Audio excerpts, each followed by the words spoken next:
Ramenez ta mémoire.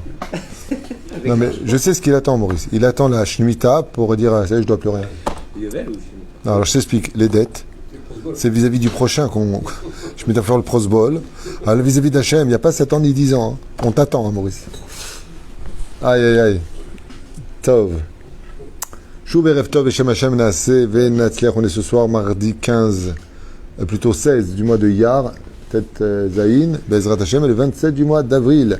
Shiur acheté pour cette série de cours par Michael Ochayon Ayaka pour remercier Akadosh Baruch Hu pour tous les bienfaits et surtout pour avoir guéri sa sœur Aurélia Sarah Bat Viviane Bracha, à qui on souhaite un bon rétablissement, ainsi que tous les malades d'Israël. Bracha, Batzlacha, Bechol Maseada, Michael Ochayon.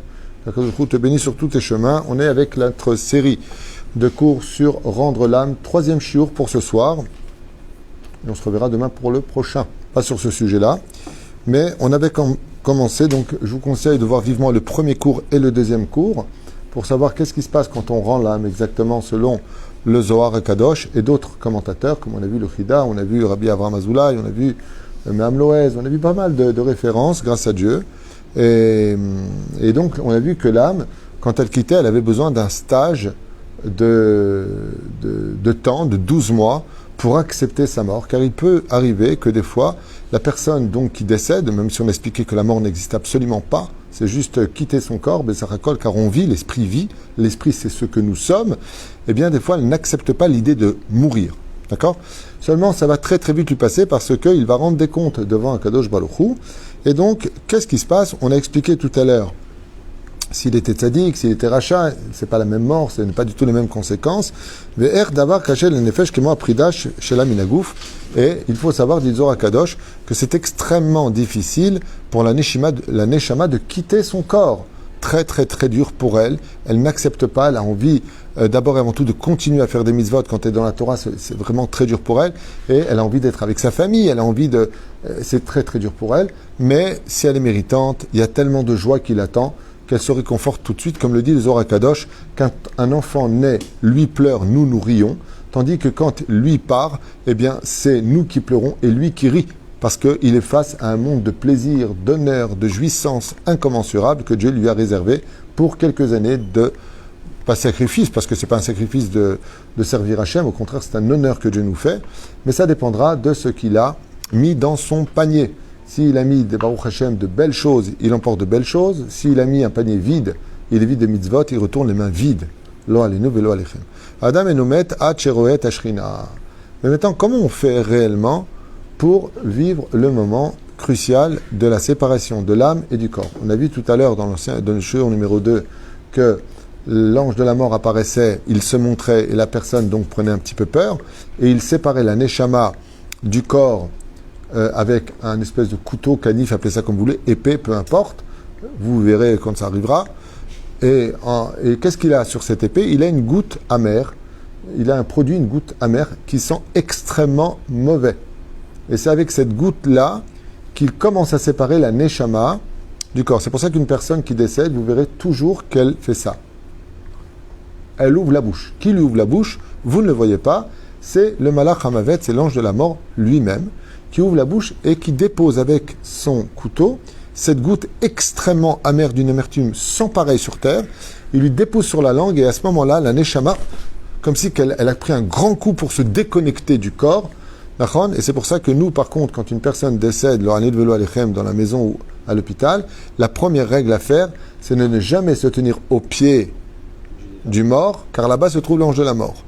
Ni à la tête, car là-bas se trouve la Shekhinah, donc au milieu du corps. Et qu'est-ce qu'on fait dès qu'elle décède ? On court ouvrir une fenêtre. Il faut absolument ouvrir la fenêtre. Et pourquoi ? Parce que l'ange de la mort, si c'est un endroit qui est fermé, reste dans la pièce. Il est descendu dans le monde des humains. Donc il est obligé de respecter les lois des humains. Il ne va pas traverser les murs. D'où l'importance. Pourquoi ?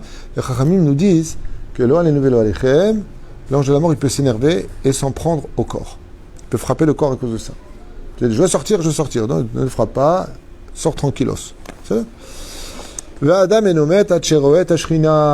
comment Béhémet, la Neshama, elle sort ? Alors, ce que je vous disais tout à l'heure dans le shiur numéro 2, des fois nos bonheurs forment nos malheurs. Et des fois nos malheurs forment le bonheur. Pourquoi ? Regardez bien ce qu'il dit. Quand vient l'ange de la mort, pour prendre la neshama, c'est comme si elle a pris un grand coup. Elle commence déjà à se déconnecter du corps. Mais pour la faire sortir du corps, il faut que la neshama accepte. Il faut qu'elle accepte de sortir. Quand elle voit l'ange de la mort, je vous affirme, elle n'a pas envie de sortir. Elle n'est pas très bien. Et non, je suis bien ici, je ne veux pas mourir. Comment elle sort? Le Zohar HaKadosh nous dit de Chame l'Eshrinta. La Shekhinah se montre. Dieu se montre une fraction de seconde à l'homme. Quand il meurt, en réalité, ce n'est pas l'ange qui lui ouvre la bouche. C'est la Shekhinah qui se montre. Et la personne fait ah! Elle voit une fraction de seconde Hachem. Regardez ce que nous dit le Zohar. Omerov atshuka ve'ahava et la Shrina. Et l'amour qu'il ressent de Dieu, la grandeur de Dieu, le fait juste d'avoir une fraction de seconde est si grande que la Neshama pousse de toutes ses forces en voulant elle-même sortir du corps. Et à ce moment-là, l'ange l'attrape et le fait sortir complètement du corps. C'est comme attraper la tête d'un bébé qui sort du ventre de sa mère. Dès que tu as attrapé la tête, le corps après glisse tout seul. Mais il faut, tant qu'il n'a pas la tête dehors, il ne peut pas. Pour faire sortir la tête, Akadosh Baruch Hu se montre. Et là, la Neshama d'elle-même, elle veut. Regarde ce qu'il dit Zohar dans ces mots, c'est magnifique. Omerov atshuka, dès qu'il voit la Shekhinah, l'âme est tellement, donc nous, remplis d'amour et de dvekut pour Hachem, d'adhérer à Dieu, yotzet anefesh minagouf d'elle-même. Et la Neshama sort d'elle-même et la Shrina repart. Et elle se retrouve face à l'ange. Elle lui dit Shalom. Il dit Shalom. On peut se parler 2 instants, tu as quelques minutes. Il dit ah là-bas, maintenant j'ai tout mon temps. Parce que j'ai oublié de vous dire une chose, c'est que dès qu'on meurt, on sort de l'espace-temps. On est dans un autre monde où le compte à rebours est différent du nôtre. Et Kabel Ashrina. Achar Shanefesh Yatsa Minagouf. Et quand l'Neshama, dit le Zohar HaKadosh, parachat est mort, sort du corps, Mi ou Nefesh Yecholet, l'Idabek Ba, ou le Kabel Bagouf. Qui peut réellement recevoir la Shrina? Seul celui qui est propre, celui qui est pur. Donc la Neshama est morte de honte. Uvar Emidou Dvarim Aelu. L'Achar Shanefesh Yatsa Minagouf, Vagouf Nishar Biruach. Et donc, le corps, lui maintenant, il devient inerte. Car il n'y a plus de ruach à l'intérieur, il n'y a plus d'âme qui le fait parler, qui le fait bouger. Asurlo leozo bikvora. Et là, le Zohar HaKadosh nous met en garde. Et il nous dit, fais très attention. Car au même moment où la Neshama sort du corps, la Neshama, elle est prise en main. Ça y est, elle est prise en main. Il va falloir maintenant nous créer beaucoup d'avocats. Comment est-ce qu'on peut envoyer des avocats chez le Niftar? En faisant le Kaddish, mettant de la Tzedaka, prenant sur nous Torah ou Mitzvot, Bezrat Hashem, de prendre sur nous la Tzniut pour les femmes, Oy va voilo beyomadin. Le père, le pauvre qui part de ce monde en laissant des filles impudiques, qui parlent mal, des enfants qui ne sont pas dans la Torah et les Mitzvot, Chas vechalila, il n'a aucun avocat devant le Créateur du monde. Sauf si lui-même, il a fait ce qu'il fallait faire. Il avait prévenu ses enfants, gentiment, avec amour. Il a prié pour qu'il fasse tchouva. Et lui, il a fait tchouva, alors il s'en sort. Mais s'il a des enfants qui ont le bonheur d'être dans la Torah, pendant que l'ange accusateur lui dit « Ouais, t'as fait ça et ça », les mitzvahs des enfants viennent rendre l'ange accusateur qui lui dit « Bon, t'as fait ça et ça ». Il adoucit les dynimes. C'est pour ça qu'il est très important de porter le deuil de nos parents ou des personnes décédées et de prendre sur nous des mitzvot. Vous ne pouvez pas imaginer combien, quand vous partirez de ce monde, vous crierez de toute votre âme « Mes enfants, faites teshuva, je vous en supplie, aidez-moi là où je suis, j'ai besoin de votre aide ». Ad Kedekar que la Gemara nous dit Bar Mezake de Aboua. Le fils peut sauver le père. Le seul qui peut élever maintenant l'âme, c'est les enfants et les élèves. Asut Talmidi Marbe, on avait étudié. Faites beaucoup d'élèves. Et là, le Zohar, il nous dit, mais fais attention. Car le corps, malgré tout, il est empreint d'une grande Kedusha. Et il y a des esprits malins, qu'on appelle les démons, si vous préférez, qui, eux, vivent dans des mondes parallèles. Et eux, ils adorent... Qu'est-ce qu'il y a? Pas le cours, là, diffusé. Hein? Le cours, on voit pas diffusé. C'est ça, il est diffusé. Oui. Pardon, allez, continue. Et donc, Asur leosvo blikvora. Dès que le corps est sans âme, le corps, Ramah Hevarim et Shesagidim, vous avez marqué que le corps humain est composé de toutes les mitzvot. Combien on a de membres dans le corps humain? 248, correspondant aux 248 mitzvot positives. Combien on a de tendons qui font bouger comme des câbles notre corps humain? 365. Et toutes sont empreintes de quoi?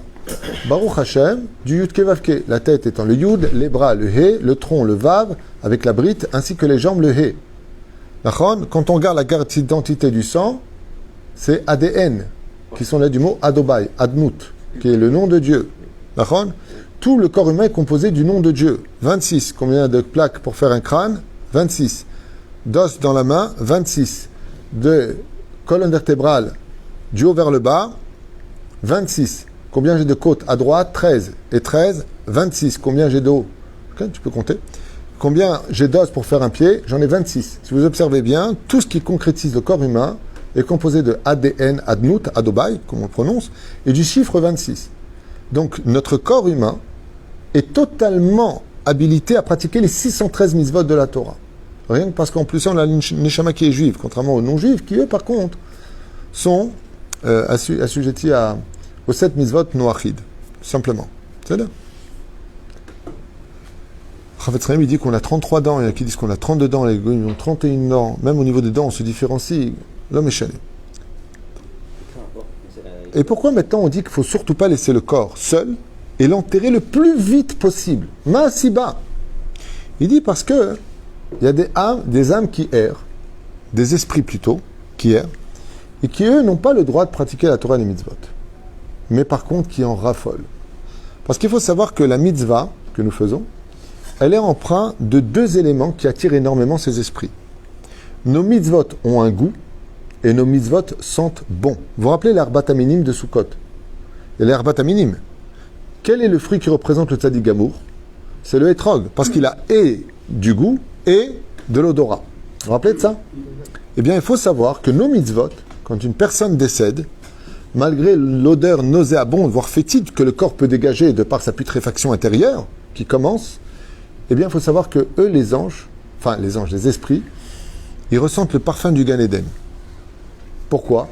Parce qu'on ne se rend pas compte, on ne le voit pas, mais quand vous mettez les tefilines, le matin, okay, vous avez créé une lumière. C'est prouvé scientifiquement aujourd'hui. Le Rav David Menashe l'a montré sur des diapositives. À la NASA, il a fait cette expérience. Les lumières changent par rapport à l'accomplissement de la Torah et des mitzvot. Si vous voulez, quand un homme met les tefilines, pour lui, il a mis une retsoua en noir, Shema Israël, Ve'avta et Hashem, c'est bon, route à bord, c'est bon, j'ai bonne conscience. S'il est à ce niveau-là, il peut faire avec beaucoup plus de ferveur. Mais ce qu'il ne sait pas, c'est que son bras, il a pris un nouveau goût. Et qu'elle dégage une odeur extraordinairement bonne. Quand la personne décède, le mérite des mitzvot l'accompagne, aussi bien au niveau de l'âme qu'au niveau du corps. Ce qui fait que le corps dégage le maximum de potentiel de toutes les mitzvot qu'il a fait dans sa vie. Quand il a pris avec ses doigts, il a mis la tzedaka. Quand il a donné une caresse à son enfant. Quand il a été doux avec sa femme. Tous les gestes de Gmilut Chassadim qu'il a fait de tzedaka. Quand il a tourné sa page avec ses 2 doigts. Tout ça, ça commence à dégager du goût et des odeurs. Et le Zohar Kadosh, il y a un problème. Problemos! Il ne faut pas laisser le corps seul. Pourquoi? Parce que les chiens spirituels, qu'on appelle les démons, courent vers le corps, et qu'est-ce qu'ils font? Ils sentent. Comme ils ne peuvent pas faire la Torah et les mitzvot, et ils lèchent le corps. Ce qui fait que le corps, comme il a encore le nefesh, comme on l'expliquait dans le cours numéro 2, qui est à l'intérieur, qui ressent tout, il tremble. Il est extrêmement... Je vais vous faire rire. Mais c'est pas marrant. Le corps qui est mort est mort, il est mort de peur. Donc il ne faut pas qu'il soit seul. Parce que s'il y a quelqu'un à côté de lui, ils n'ont pas le droit de s'approcher. Parce qu'ils n'ont pas le droit de se dévoiler dans le monde dans lequel nous vivons. Sauf si tu les invoques, tu les provoques avec le Ouija, ou des choses comme ça, lo aleinu velo alechem. Comme c'est marqué, on l'a lu dans la Parashat Kedoshim, il ne faut pas invoquer les morts, il ne faut pas parler avec les esprits, il ne faut pas les provoquer. Chas vechalila de faire une chose. Toujours des Teilim, surtout en France. C'est en cela que nos frères Lubavitch, que Dieu les bénisse, font un travail phénoménal aussi dans ce domaine. Pas tout le monde peut le faire, pas tout le monde a le temps de le faire. Eux, ils ont des équipes spécialement faites pour ce genre de choses, les chassidim, parce qu'il faut vraiment être un chassid pour faire une chose pareille. Il faut la force, le temps. Et là, le Zohar nous dit, fais attention, parce que tu crois qu'il n'y a rien. Donc, qu'est-ce qu'on fait? En général, on met le corps par terre. Il y a plusieurs raisons à cela. Une d'entre elles, c'est parce que le sol est froid. Il n'y a pas que ça, il faut le savoir, je ne vais pas vous faire peur. Mais à part cela, il ne faut pas laisser le corps seul. Surtout pas. Lama qui ou sauvel méode. Il faut savoir que chaque seconde, j'ai pas dit minute, j'ai pas dit heure, j'ai pas dit jour. Chaque seconde qui passe, toc, toc, toc, où le corps n'est pas sous terre, nous dit le Zohar HaKadosh, c'est une souffrance énorme pour la personne. Alors souvent, malheureusement, les enfants, comme ils ne connaissent pas le Zohar, ils ne savent pas ce qui se passe dans le monde de réalité, non, on arrive dans 2 jours, on n'a pas trouvé de billet d'avion, attendez-nous. Mais tu es fou, ne fais pas ça. Si tu aimes ton père, ta mère, enterrez-les, on arrive, tant pis, enterrez-les, il ne faut pas qu'ils souffrent. Ça, c'est pour ceux qui comprennent et qui ont de la peine pour leur père et pas pour eux. Parce que c'est normal, attends, un mec qui perd son père, il veut être là à l'enterrement, il n'y a pas de billet d'avion. Mais lui, il souffre. Pourquoi tu le fais souffrir? S'il est enterré à Jérusalem, il n'a pas le choix, ils l'enterront qu'il le veuille ou pas. À Jérusalem, la Chevra Kadisha n'attend pas les enfants. Je vous dis, j'ai vécu avec mon frère qui a perdu son beau-père. Ils étaient à l'aéroport, ils montaient à Jérusalem pour l'enterrement. La Chevra Kadisha, c'est des colosses. Ils ont poussé tout le monde, sont partis enterrer le corps sans nous. Et vous êtes des fous, le corps il souffre. Qu'est-ce que vous attendez? Oui, mais ils arrivent. Eh ben, ils viendront embrasser la tombe après. El Malasot. C'est bien de faire voyager le corps en Israël, les morts en France. Vadaï. C'est un sujet peut-être qu'on étudiera plus tard. On a déjà parlé de ça d'ailleurs, il n'y a pas longtemps avec le Rav Ovadia Yosef et Ishayahu qui dit si t'es mort en galoute, t'as tes 4 vers enterrés en galoute. Le Rav Ovadia il dit non, c'est une misère de ramener le corps pour plusieurs raisons que j'ai ramenées sur les 6 raisons pour lesquelles il faut se faire enterrer en Israël. C'est un cours que j'ai fait il y a 8 ans. D'accord? Parce qu'avant, il n'y avait pas de nation, maintenant, comme il est devenu. Ouais, alors moi, ça, il n'y a pas longtemps que j'ai parlé de ça. Avant, on n'était pas une nation, maintenant, on est une nation. J'expliquais comment le Rav Ovadia Yosef a expliqué, entre guillemets, ça, halakha. Vagouf nishar bili roi, car le corps n'étant plus avec le roi, ne pouvant plus s'exprimer, assour le osvo blikvora. Le Zohar, il nous dit, tu n'as pas le droit d'abandonner le corps et de ne pas tout faire pour l'enterrer. D'enterrer le corps, c'est tellement important que nos chachamim nous ont imposé une halakha qui s'appelle onen. Ouais. C'est quoi onen? Onen, c'est quand les gens qui sont concernés par le deuil à porter sont quittes de faire toutes les mitzvot. Aucune mitzvah. Totale. Ni fonetilat yadaim, ni asheret adam, ni amotzi lechem min haaretz, ni le birkat Amazon. Kloum. Pourquoi? Tous. Mais pourquoi? Pour qu'on ne sait jamais. Si tu peux faire une seule seconde en sorte que la Chevra Kadisha aille plus vite pour l'enterrer, Dieu te dit, tu es quitte de toutes les mitzvot. Fais vite pour lui. Tant que le corps n'est pas sous terre, son jugement ne peut pas commencer. Tant que son corps n'est pas sous terre, les choses mauvaises ont le droit de lui faire du mal. Donc il faut vite l'enterrer, ne pas tarder. Bon, ça m'appelle la blague. Ce mec comme ça, il revient, il voit son copain, il est tout griffé, la chemise déchirée, du sang sur lui. Il dit, mais qu'est-ce qu'il y a? Il dit, rien, je reviens du cimetière, on a enterré ma belle-mère. Il dit, alors, mais quel rapport avec toutes ces griffes et tout? Ben, elle voulait pas. Hein. Top. Pérouche, qu'est-ce qu'il y a? Je sais pas si j'ai rien entendu, mais j'avais déjà entendu que quand un homme fait Zera Levatala, il crée quelque part des noms, et quand il est enterré, que les enfants physiques, ils ne devraient pas rentrer dans le cimetière. J'ai expliqué ça en disant, Zohar, que les Chachamim nous disent, ils vont à l'enterrement, mais qu'est-ce qu'il y a? Mais il ne faut pas qu'ils soient là quand ils mettent le corps sous terre. Il serait bien qu'ils se mettent à peu près à 10 mètres ou 12 mètres. Pourquoi? Parce que si le père, il a fait Zera Levatala, donc il a jeté sa semence en vain, descendent dans l'entombe avec lui tous ces péchés-là, donc ses enfants. Et les enfants, s'ils sont là au moment où ils descendent le corps sous terre, après ils mettent la terre. Les enfants, ils ne mettent pas la terre sur la tombe de leurs parents. Ils n'ont pas le droit. C'est les autres qui le font. Mais les enfants qui sont sans corps, donc Zera Levatala, ils disaient, papa, papounet, pourquoi nos frères, eux, là-haut, ils ne rentrent pas avec toi dans la tombe? Et pourquoi nous, on crève avec toi dans la tombe? Et le Zohar Kadosh nous apprend que ces Zera Levatala, cette semence qui a été jetée en vain, n'est pas gentil. Et il se venge sur le père en le mordant et en le frappant. Voilà. Si vous voulez savoir la suite, c'est pas agréable. Donc, qu'est-ce qu'on fait pour éviter ça? On ne fait pas un kitroug. Les enfants ne s'approchent pas. Une fois qu'ils ont mis la terre, on dit aux enfants, venez maintenant, vous pouvez venir. Pour ne pas que les Zera Levatala portent plainte en disant pourquoi nos frères qui ont des corps, donc les enfants que l'on connaît, viennent, ils sont au-dessus du corps, ils ne rentrent pas dans la tombe, et nous, on est obligé de rentrer avec toi dans la tombe. Parce que dans la tombe, il va être jugé. Où est-ce que se passe le jugement? Dans la tombe. Quand? À Chatzot Laïla, selon le Sefer Yetzira. L'histoire de la pièce qu'on jette.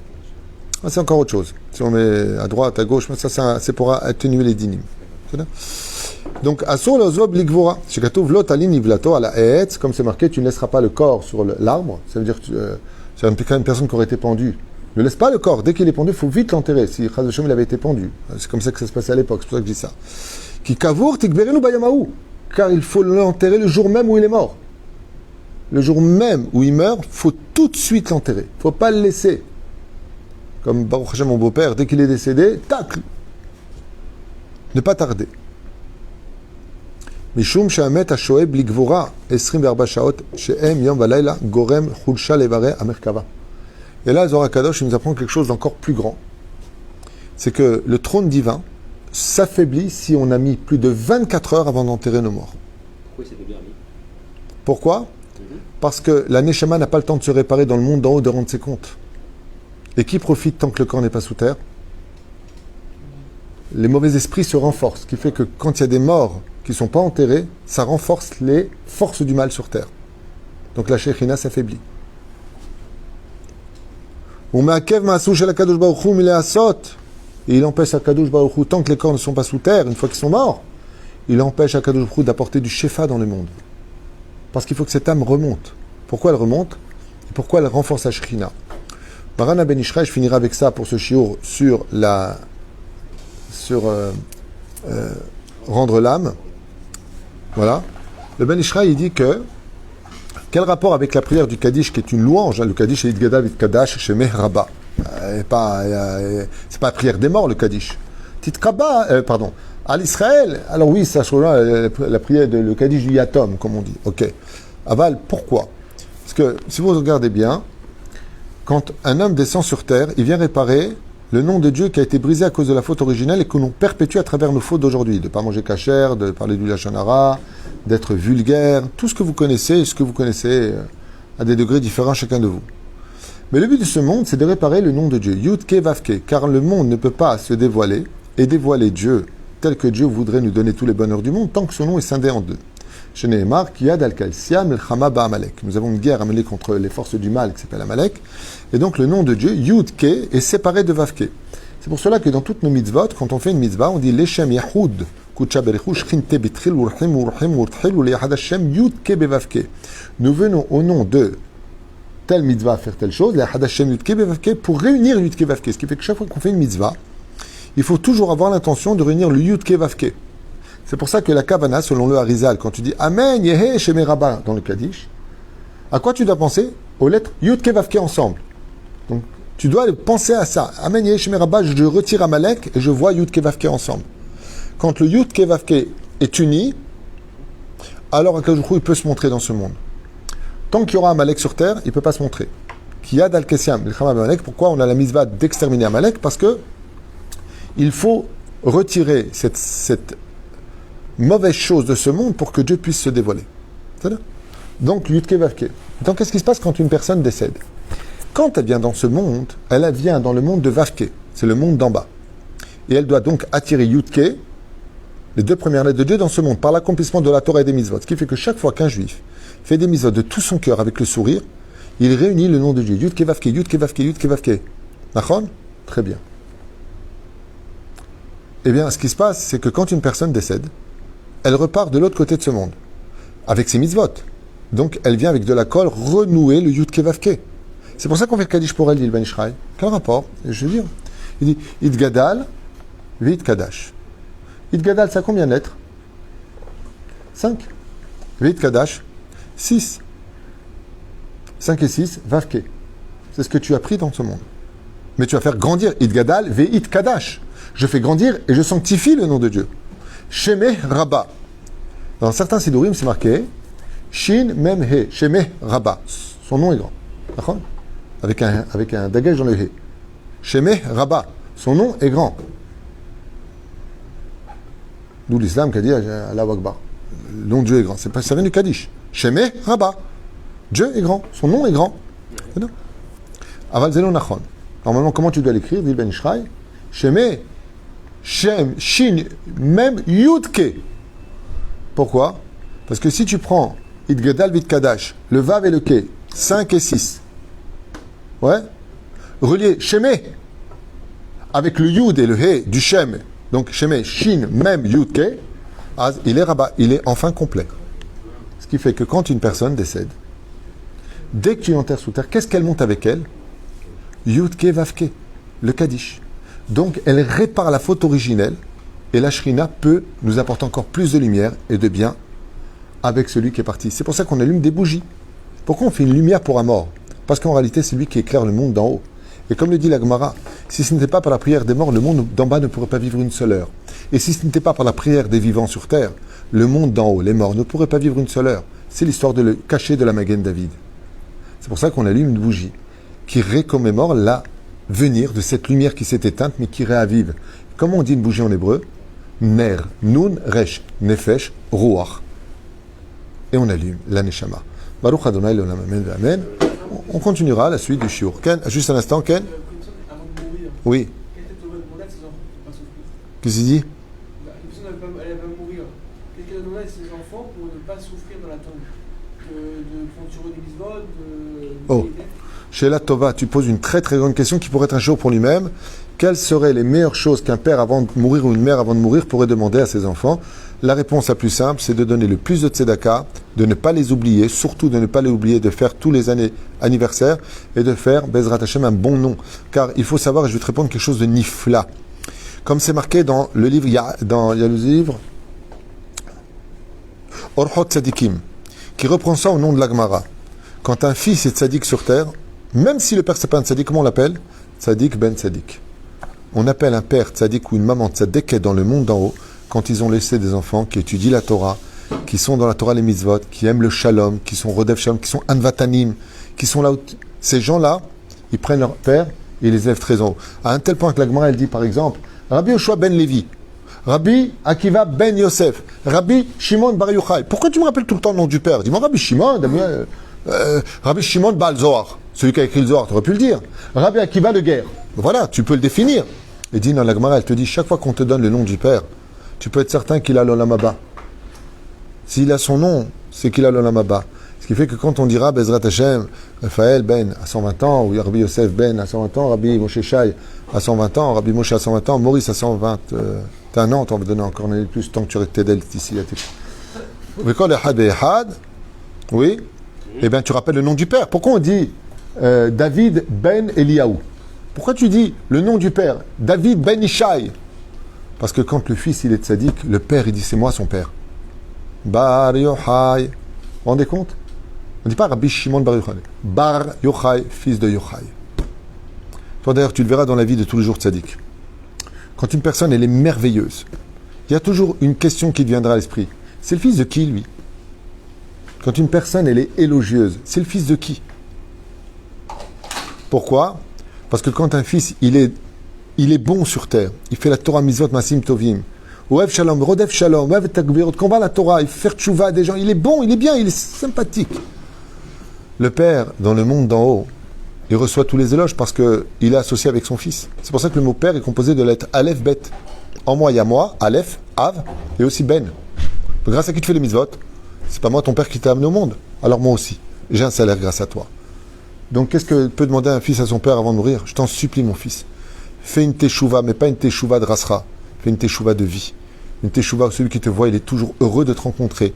Une teshuva où tu deviens une lumière et non pas un flic ou un juge pour les autres. Alors celui-là, c'est Balanes, Rabbi Yehuda Barilai, Rabbi Shimon ben Halafta, יש תלמוד, שמות, יוספים וטובים. ברוך ה' לעולם אמן. כל טוב. יאללה.